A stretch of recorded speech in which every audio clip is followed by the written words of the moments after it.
The broadcast is now starting. All attendees are in listen-only mode. Hello, everyone, and welcome to today's webinar on tackling Select All the Apply questions.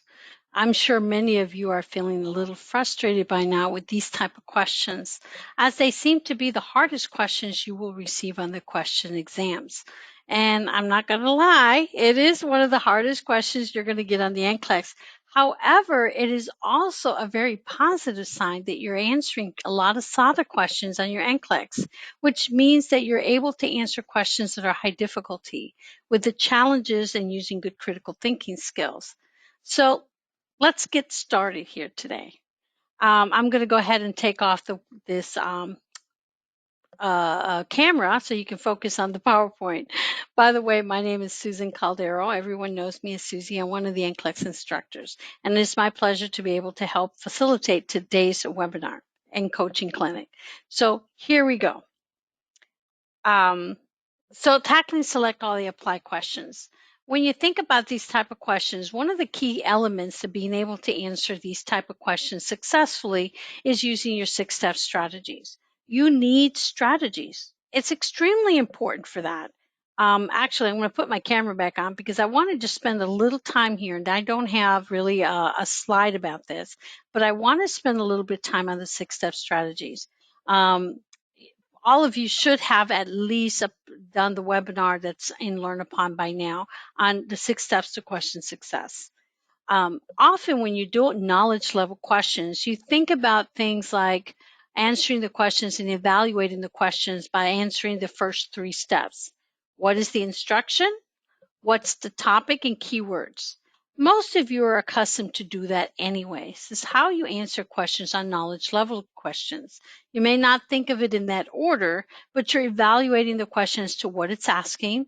You try to figure out what the topic is and what are some details about it. So what do you normally would do next? Let's go straight to your answer choices, right? Well, that is not what you want to do with NCLEX type questions. Here's the reason why.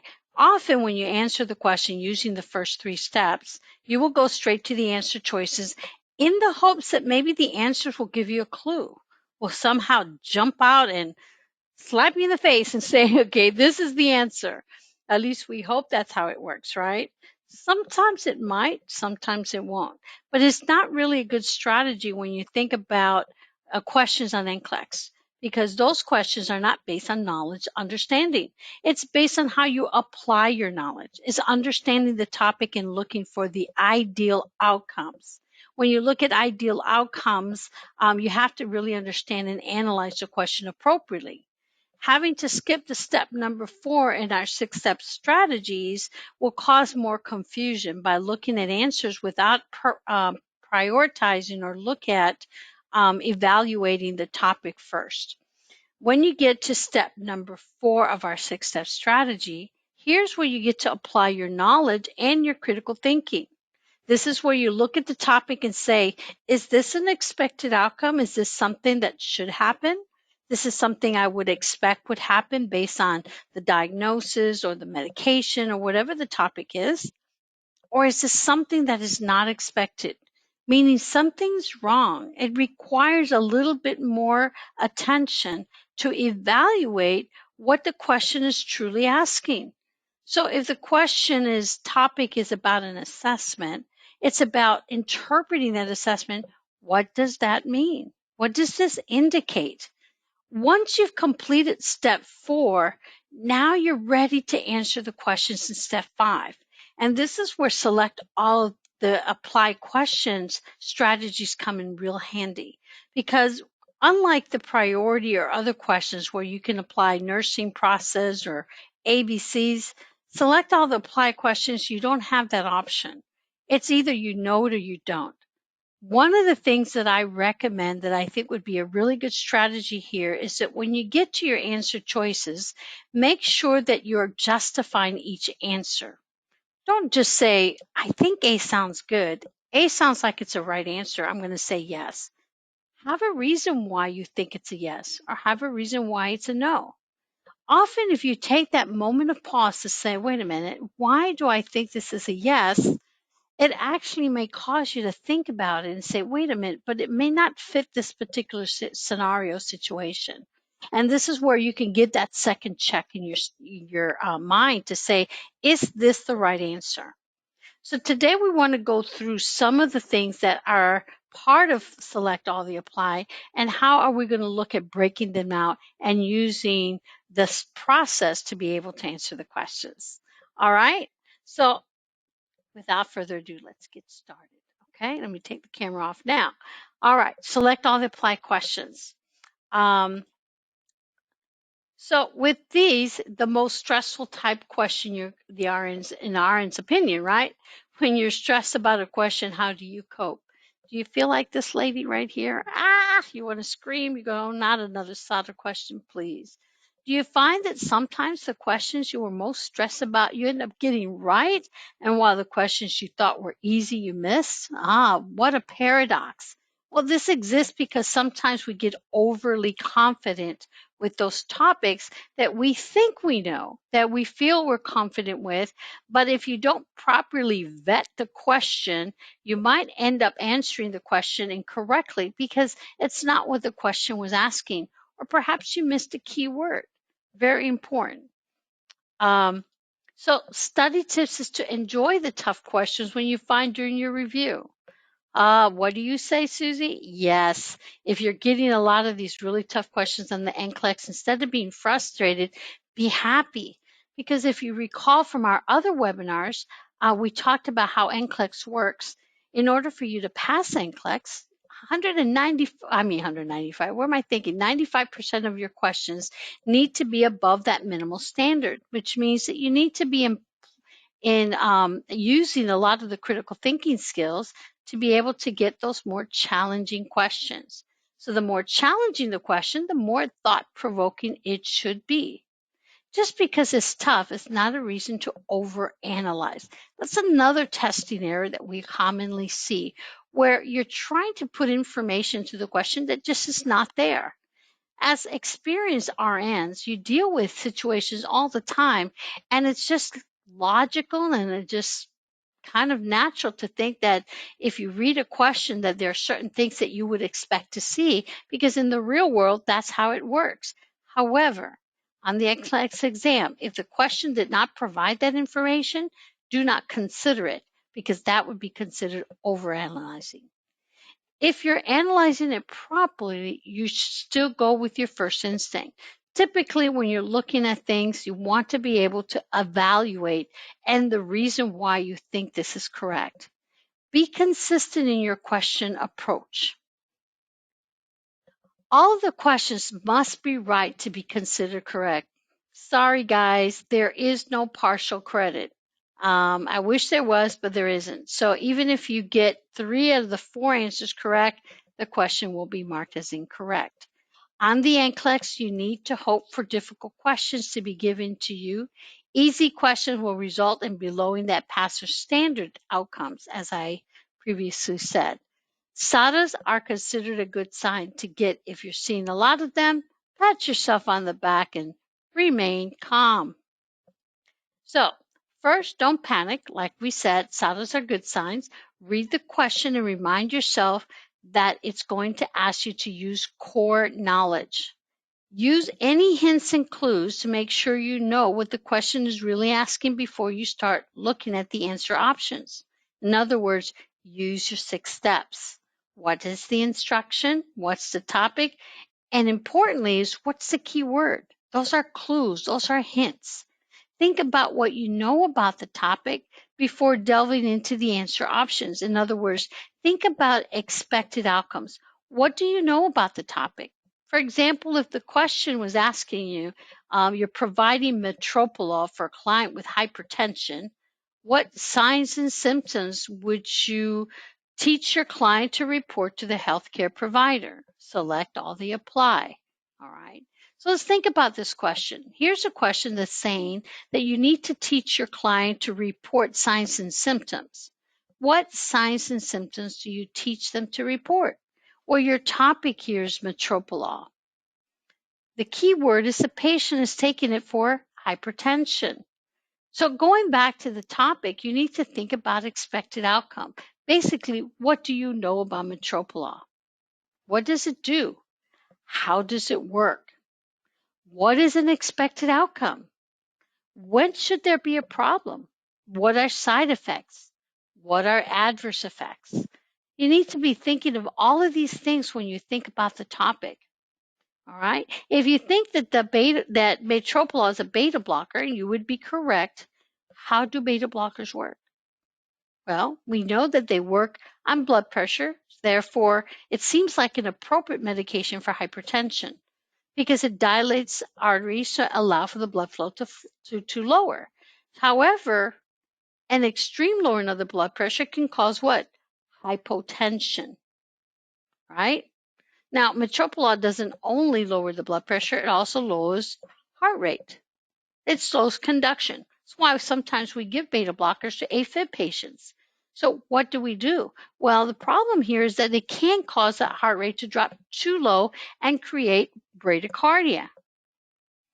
And thirdly, since beta blockers help with increased oxygen demand and myocardial consumption, it improves cardiac output. That's why we give beta blockers sometimes to heart failure patients.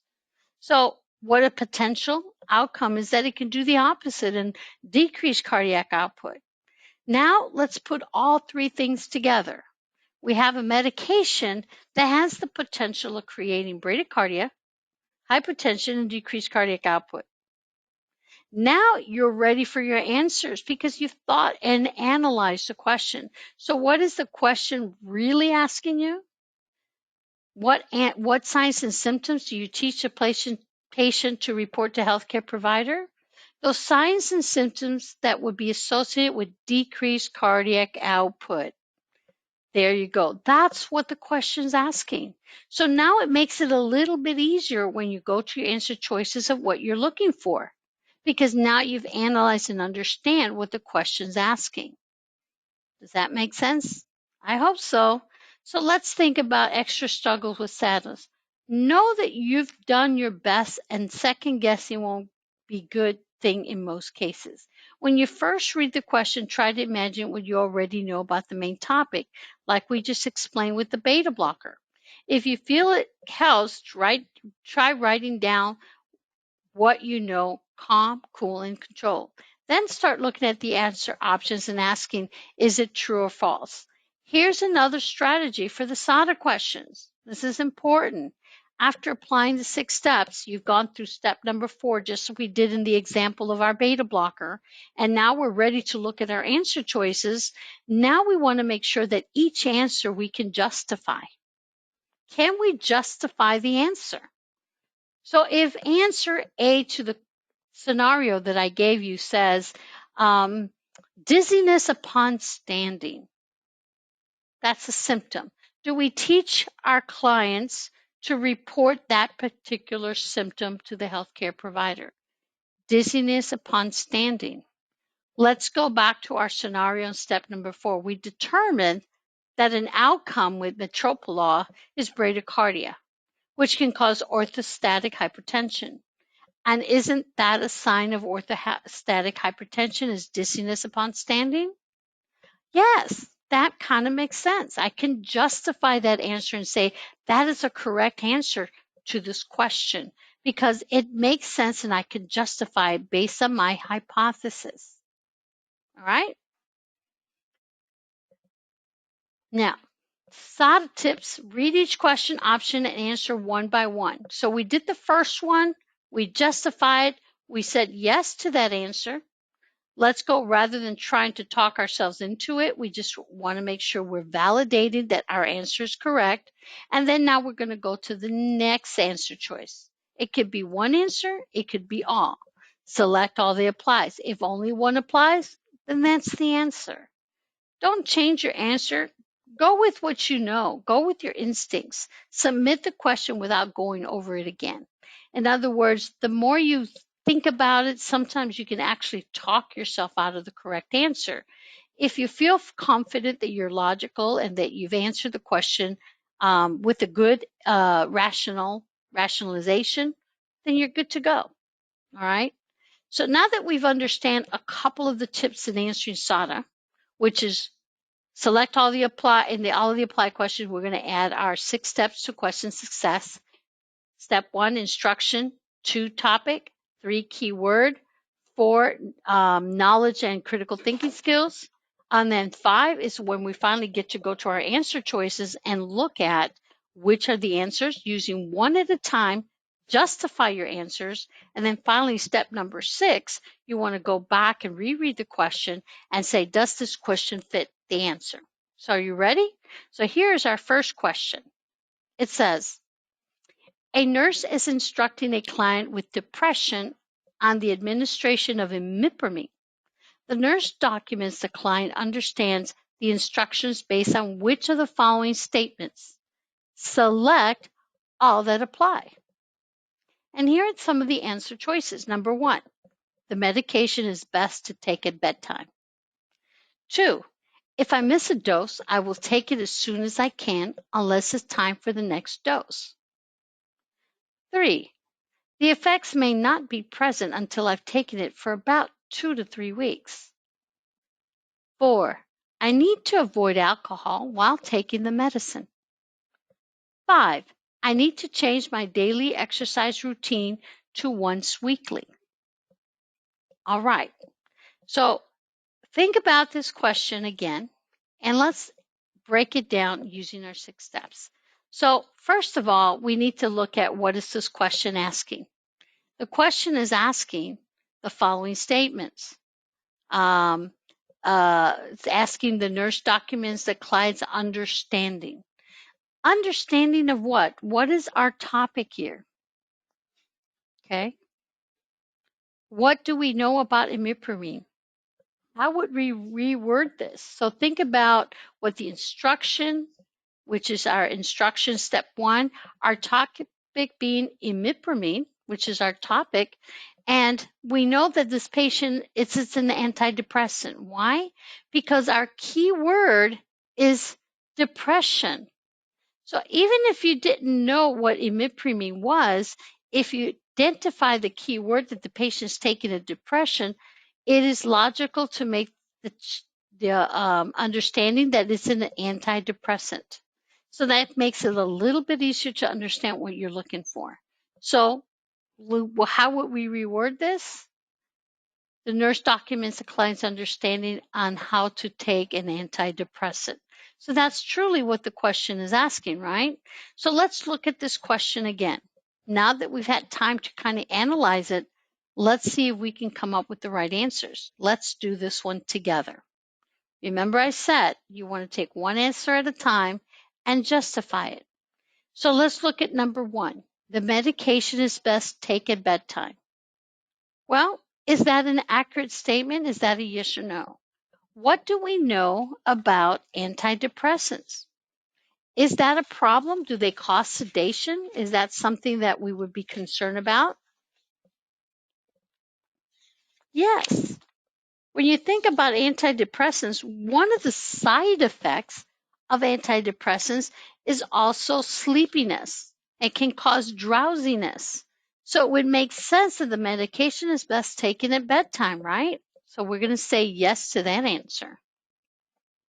Now, number 2, if I miss a dose, I will take it as soon as I can, unless it's time for the next dose. Well, let's think about antidepressants and imipramine. Let's go back and talk about what is imipramine. What do you know about it? How does it work? What does it do? Now, if you don't know this particular medication, make sure you write it down.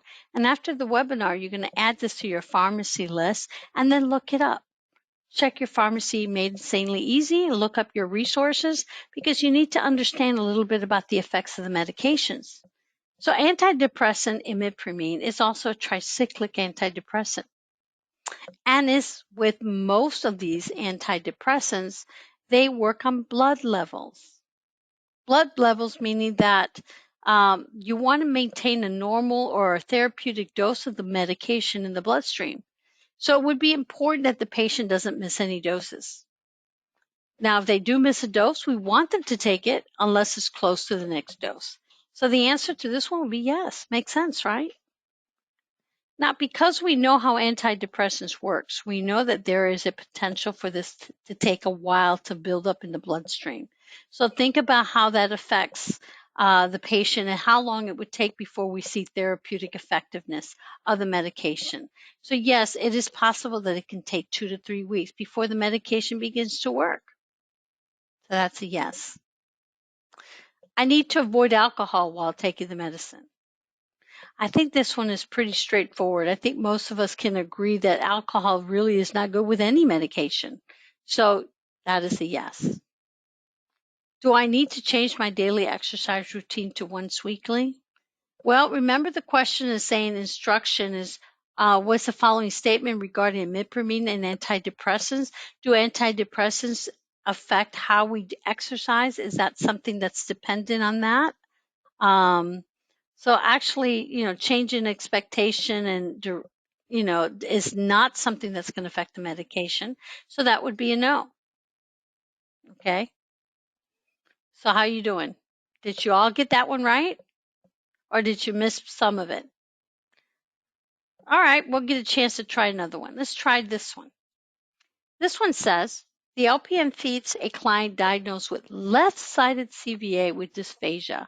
Which of the following actions by the LPN reflects appropriate care for the client? Select all that applies. 1, the LPN checks the client's ability to swallow. 2, the LPN offers the client apple juice. 3, the LPN positions the client at a 45-degree angle. 4, the LPN offers the client scrambled eggs. 5, the LPN instructs the client to place food on the right side of the mouth. And 6, the LPN turns off the television. I'm going to have you pause the video to give you time to think about the question, evaluate it, and look at each answer choices and justify them to yourselves. Once you've completed that, restart the video and then continue on.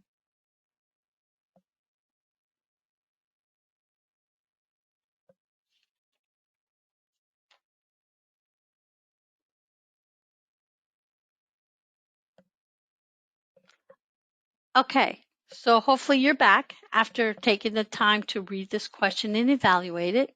The LPN feeds a client diagnosed with left-sided CVA with dysphagia. Which of the following actions by the LPN reflects appropriate care for the client? Select all the apply. So let's evaluate this question first and determine and look at some definitions. So we're looking at appropriate care for a client who what? Who had a left-sided CVA. And dysphagia is a key word here. So we need to look at what does that mean. So let's think about our topic of left-sided CVA. Think about how the left side of CVA affects the patient. What do we know about a stroke? All right, think about it. So we know a few things, and I'm sure you're thinking in your head, well, if they have a left-sided CVA, it affects what part of the body? Yes, the right side. So a left-sided CVA will affect the right side of the body, meaning that the right side has some weaknesses, are the areas of concern. Okay. Now, what does dysphagia mean? Dysphagia means the definition would be weakened or poor swallow. Doesn't say they cannot swallow at all. It just means they have difficulty with swallowing. Okay? Keep those definitions in mind when you're answering these questions. So let's take one at a time. Let's take a look at number 1. The LPN checks the client's ability to swallow.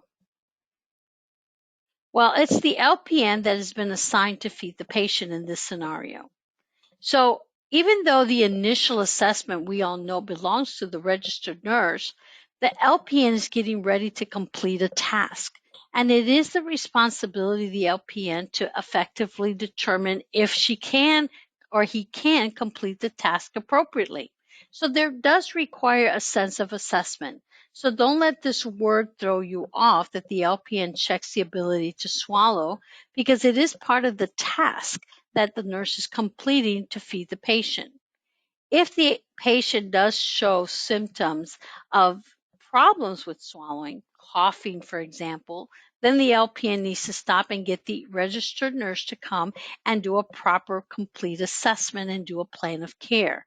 But in this scenario, the LPN is responsible to making sure that the patient is able to swallow, since they are responsible now for that. So the answer is yes.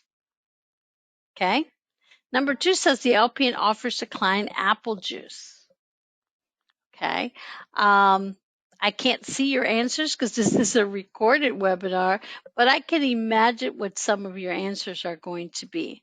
I anticipate some of those answers. So you would probably be surprised when I say that the answer is yes. All right. So I imagine that some of you may have said no because you got thrown off by the word dysphagia, and you're thinking that they may be at risk for aspiration. And in part, you are correct. That is something to keep in mind, that this patient may be at risk for aspiration. But remember what I said about overanalyzing and thinking about that? You don't want to overanalyze and include or assume that the patient cannot swallow and has problems with swallowing. Difficulty swallowing doesn't mean they can't swallow at all. Okay, so apple juice would be actually appropriate for this patient at this point in time. If they start having some coughing or sounds like choking, then you would stop and then you would consider first calling the nurse to do an assessment. Number 3, the LPN positions the client at 45-degree angle. Well, again, I want you to think carefully about this question or about this answer. Think about your CVA patients. What are some of the risks that we just discussed? We talked about aspiration. And what is the greatest risk of aspiration when you think about patient position? Well, how do we open an airway? If we open the airway when we're thinking about breathing or someone who's going into respiratory arrest, we pull the neck back, right? Because that opens the airway. Do you want to do that for someone who's swallowing with a CVA?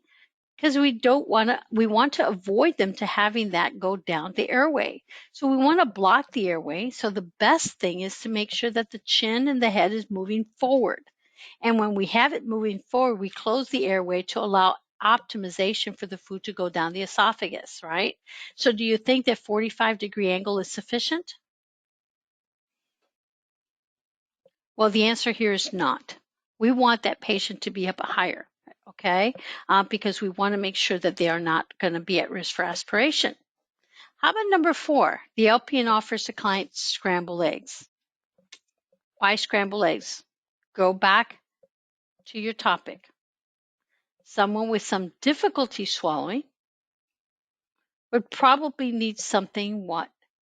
Something easy to swallow, something that does not require a lot of chewing, a lot of use of the muscles that might be weakened from the stroke. So you want to provide things that are easy to swallow, easy to digest. So scrambled eggs seems to be something that would be easy to eat. Now you would not give this patient a piece of meat or something that would require a lot more chewing and more risk for aspiration. How about 5? Instruct the client to place the food on the right side of the mouth.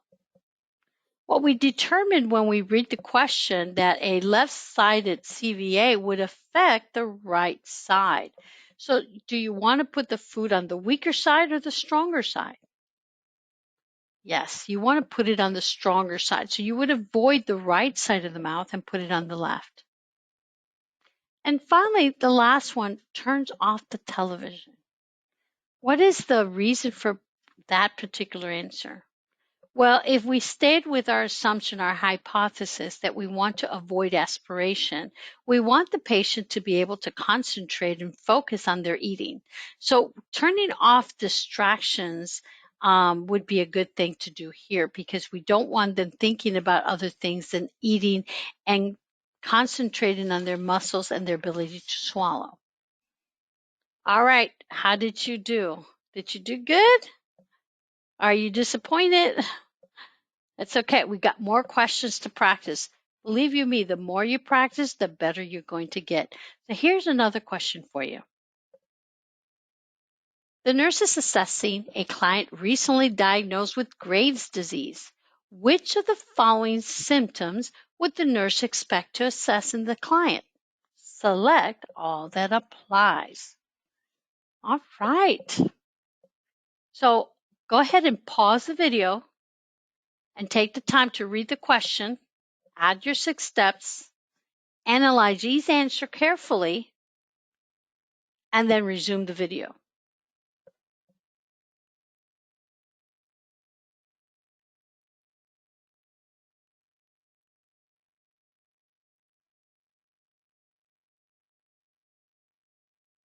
Okay, welcome back. All right, the nurse is assessing a client recently diagnosed with Graves' disease. Which of the following symptoms would the nurse expect to assess in this client? Select all they apply. Well, before we can even look at the answers, we're going to do our first steps.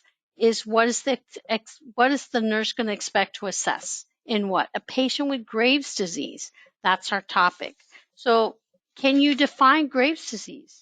Do we know what that is? What does that mean or indicate? All right. So you have to first start with that. Okay. So we know that Graves' disease is really known as hyperthyroidism. Absolutely, hyperthyroidism. So let's think about those keywords. Hyperthyroidism, everything is hyper, right? So think about what the thyroid does. So with a hyperthyroid, we'd expect everything to be elevated, right? So we expect that, patient's metabolism is running very fast. So what would be some symptoms that we would see associated with this particular disease? Let's start with number 1. Amenorrhea. All right. Would we expect amenorrhea with a patient that has Graves' disease? Yes. So here's a patient that would have amenorrhea. As your metabolism is functioning very quickly, it affects many of the hormones, and we look at some of the things that are related to that. And this is one of the things that you would see with patients with a really fast metabolism. We see this also in other conditions like anorexia, for example. They would lose their period because of that. All right. How about number 2? Would you expect to see bradycardia with Graves' disease? If you have hyperthyroidism, would your pulse be fast or would it be slow? It would be fast. We would expect to see tachycardia, not bradycardia, when you think about hypothyroidism. How about an elevated blood pressure? Well, think about the body's way of compensating. Typically, when the body's compensating, you're looking at as increased metabolism, you have increased cardiac output, you have increased respiratory, increased pulse, but you're also going to see increased blood pressure. This body's way to deal with the stressors that come onto the body. So everything moves faster and everything is elevated. How about an elevated temperature? Would that seem associated and go along with the same things that we have talked about? If your metabolism is going fast and everything is moving forward, would you expect the temperature to go up? Yes, it kind of makes sense, doesn't it? It kind of goes along with the same train of thought. How about low energy? Well, we just finished saying that we expect increased metabolism. Everything is faster, so no. This one would be definitely a no, low energy. If you have your nursing made insanely easy, one good thing that you can use there is look at some of the mnemonics and some of the resources that can help you remember some of these different disorders. So if you remember from that, Go Getter Gertrude deals with Graves' disease. You can find that on page 246 of your Nursing Made Insanely Easy. The opposite would be things like mixed edema, when we see a morbid Matilda. So if you can remember some of these acronyms and mnemonics, they can really help you when you're thinking about some of these disorders and what fits with what. So don't forget to use those resources. All right, how are you doing? Good? Let's keep going. Number 4. The clinic nurse evaluates a client's response to levothyroxine after 8 weeks of treatment. What therapeutic responses to the medication should the nurse expect? Select all the applies. Our answer choices: 1, apical heart rate of 88 per minute. Elevation of mood. Number 3, improve energy levels. 4, skin is cool and dry. And 5, slight weight gain. Once again, pause the video, take the time to review the question, use your 6 steps, evaluate each answer, and then resume the video.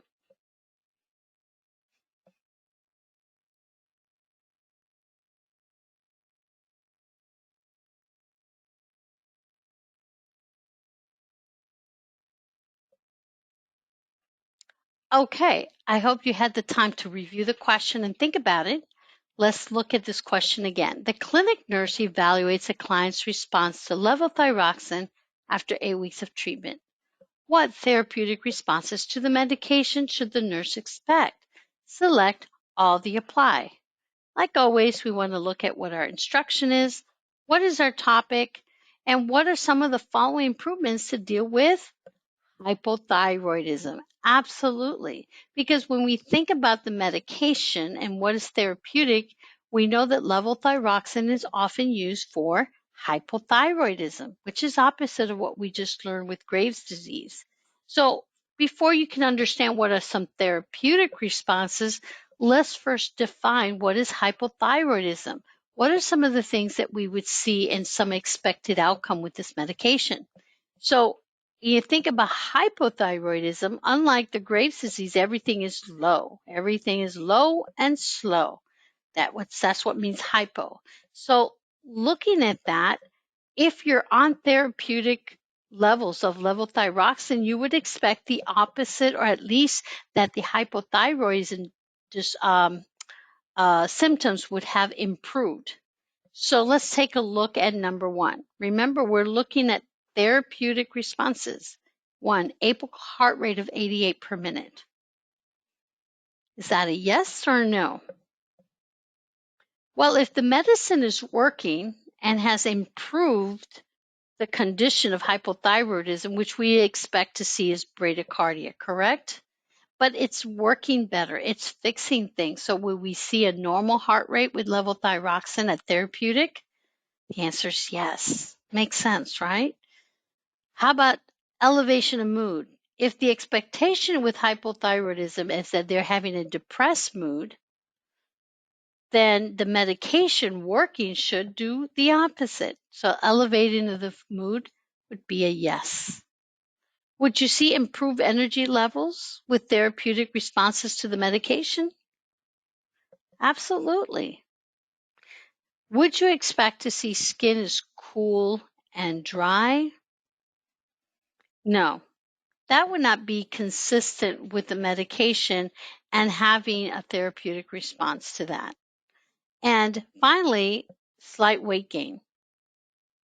Is that a sign that the medication is working? No, that is a sign of hypothyroidism. However, if the therapeutic level of levothyroxine is working, we would see improve or decrease weight gain. All right? Great. You guys are doing great. I'm sure I can feel it all the way from over here. You're doing wonderful. So hang in there. Number 5, the nurse is caring for a client with a terminal condition who is dying. Which respiratory assessment findings would indicate to the nurse that death is imminent? Select all the apply. Number 1, dyspnea. Number 2, cyanosis. Number 3, Kussmaul's respiration. Number 4, tachypnea without apnea. 5, irregular respiratory pattern. 6, adventitious bubbling lung sounds. Once again, pause the video, think of the question, apply your 6 steps, and answer each answer individually.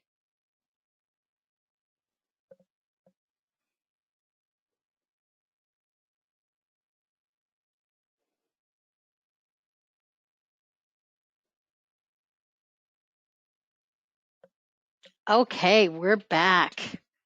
All right, number 5. Nurse is caring for a client with terminal condition who is dying. Which respiratory assessment findings would indicate to the nurse that death is imminent?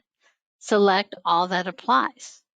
So once again, we're going to look at each answer individually and determine whether or not they fit the scenario. So number 1, would we expect someone who's dying, who's showing imminent death, to be shortness of breath? Dyspnea, right? Well, we got to look at our topics again.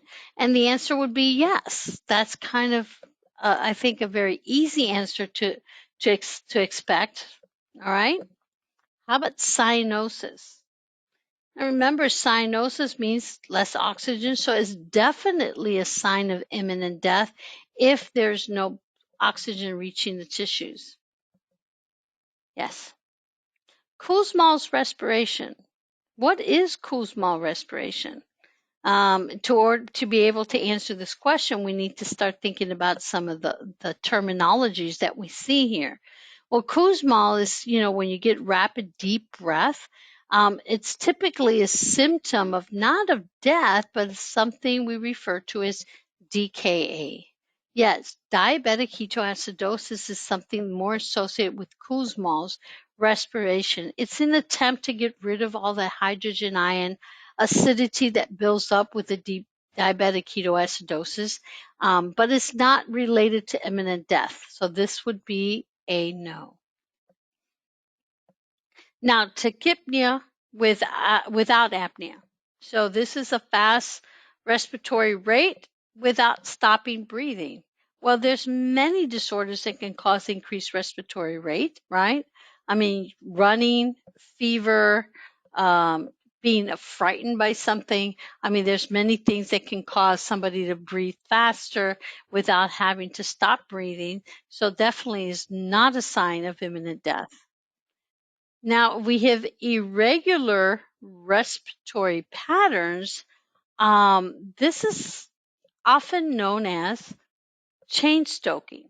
Yes, it's a different terminology that shows a sudden increase of breathing and slowing patterns, and then increasing. So there's alternating of apnea with deep, rapid breathing. This is a very classic sign of someone with imminent death. And finally, number 6, adventitious bubbling sounds. Well, when someone is dying and they no longer have the strength or the muscle strength to be able to get rid of secretions, the secretions can build up, causing that adventitious bubbling sound. We also refer to that as the death rattle. So yes. All right. What do you think? You got this one? Was this one hard? Hope not. Okay. Let's keep it going. How about this one? The nurse should implement which measures to prevent infection in a hospitalized immunocompromised client? Select all that apply. 1, are we going to use strict aseptic technique for all invasive procedures? 2, insert a Foley catheter to eliminate the need to use a bedpan. 3, use good hand washing technique before touching the client. 4, keep fresh flowers and potted plants out of the client's room. 5, place the client in a semi-private room with another client who's immunocompromised. And 6, keep frequently used equipment such as blood pressure cuff in the client's room for the use by the client. Once again, pause your video, think of the question, apply your 6 steps, answer each answer individually. I'll see you back.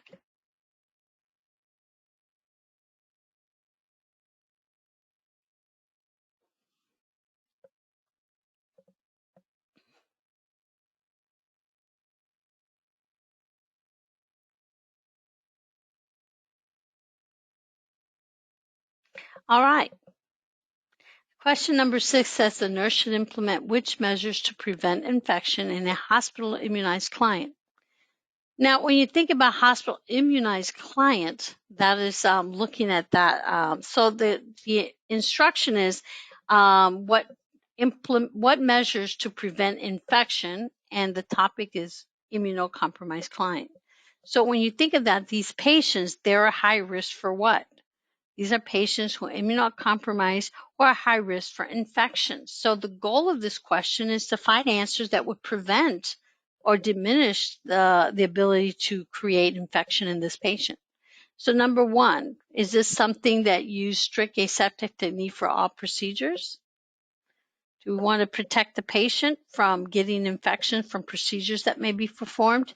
Yes, absolutely. Number two, do we want to insert a Foley catheter to eliminate the need for a bedpan? All right. We all know that Foley catheters come with its own high risk of infection and UTIs. So this is something we do not want to do with immunocompromise. I will tell you that this is something that we see less and less and more in the hospital where we're putting in Foley catheters. Unless there's a really good justifiable reason, Foley catheters are not placed as they used to be back before, when it was a little bit more common. Number three says use good hand washing technique before touching the client. Well, I think that's a given. That's best practice, and that's one of the things that we do. Now, this one is a little trickier. I'm sure some of you had struggled with number four. Keep fresh flowers and potted plants out of the client's room. So one of the things that you got to be aware of, especially with patients who are neutropenic and you're doing neutropenic precautions, is to make sure you're not bringing anything that would harbor some kind of bacteria or virus. And flowers and potted plants can harbor some of these bacteria that can come in and be a problem for those patients who are immunocompromised. Number five says place a client in a semi-private room with another client who is also immunocompromised. Well, I mean, we can't be sure that the patients are going to share the same thing. So the answer to this question would be absolutely not.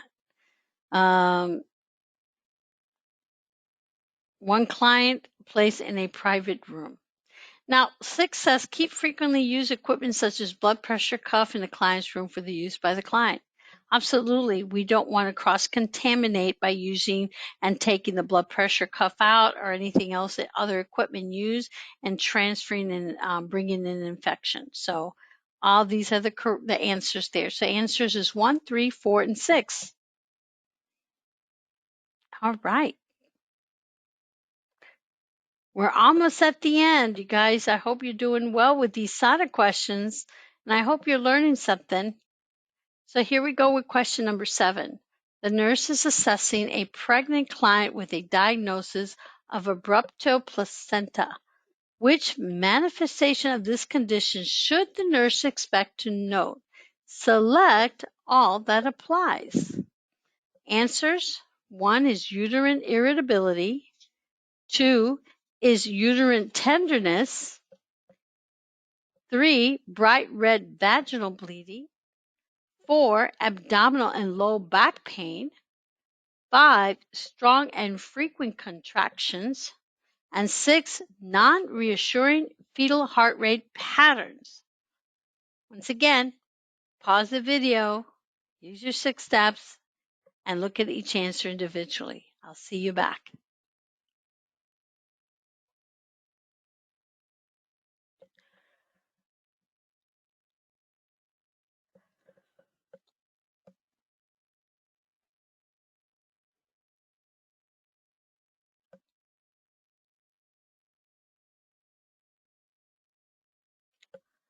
All right, welcome back.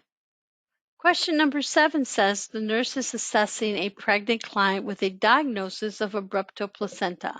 Which manifestations of this condition should the nurse expect to note? Select all that applies. All right, so we look at each one of these, and you have to first identify the question and understand what it's asking.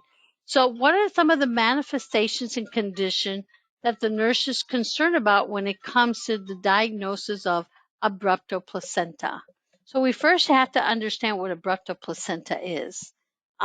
We think about abrupto placenta as exactly the way it sounds. It's a separation of the normally implanted placenta before the fetus is born.